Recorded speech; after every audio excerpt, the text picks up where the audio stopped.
এবং তত্ত্বাবধায়ক সরকারের মাধ্যমে নির্বাচন না করা পর্যন্ত আমি এখন 12ই ফেব্রুয়ারি যে নির্বাচন, ওই নির্বাচনটা স্থগিত। 90 দিন নির্বাচন পিছাইতে পারে অ্যাক্ট অফ গড, দৈব ক্রমে। অন্তর্বর্তীকালীন সরকার কোনো অবস্থাতেই কোনো আইনেই নাই নির্বাচন পরিচালনা করা। এই যে সাজানো নির্বাচন, এটাকে যেভাবেই হোক থামাতে হবে।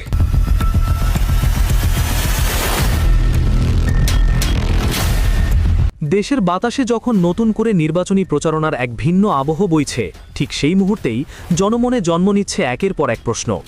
এই নির্বাচন কেন বিতর্কের ঊর্ধ্বে রাখার চেষ্টা চলছে? এটা কি সত্যিই একটি অবাধ ও নিরপেক্ষ নির্বাচন, নাকি আগেই সাজানো কোনো পরিকল্পনার অংশ? এই নির্বাচন কি কোনো বিশেষ দল বা গোষ্ঠীকে কেন্দ্র করে? প্রশাসনের যে আচরণ, সেই আচরণ জুলাইয়ের পরবর্তীতে আমরা ভেবেছিলাম সেটির ইতিবাচক, সেটির পরিবর্তন হবে। দুঃখজনক বিষয় হচ্ছে তাদের সে আচরণ, যে স্থাপকের যে আচরণ, একটি দলকে যেভাবে আনকন্ডিশনালি যেভাবে সাপোর্ট দিয়ে যাচ্ছে যে আচরণ, সেটি আমাদেরকে আহত করছে।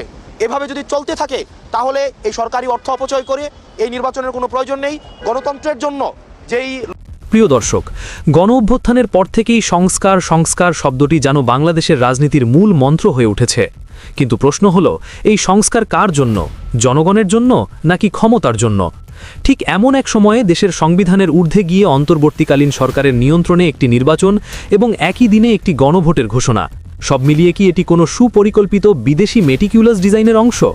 একটি রাষ্ট্র কি ধীরে ধীরে নিজের সার্বভৌমত্ব অন্যের হাতে তুলে দিচ্ছে?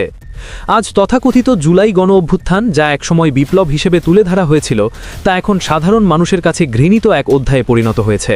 কারণ এই গণ অভ্যুত্থানের পরই দেশ দেখেছে খুন, গুম, রাজনৈতিক প্রতিহিংসা, প্রশাসনিক অচলাবস্থা এবং সর্বোপরি জনগণের চরম নিরাপত্তাহীনতা।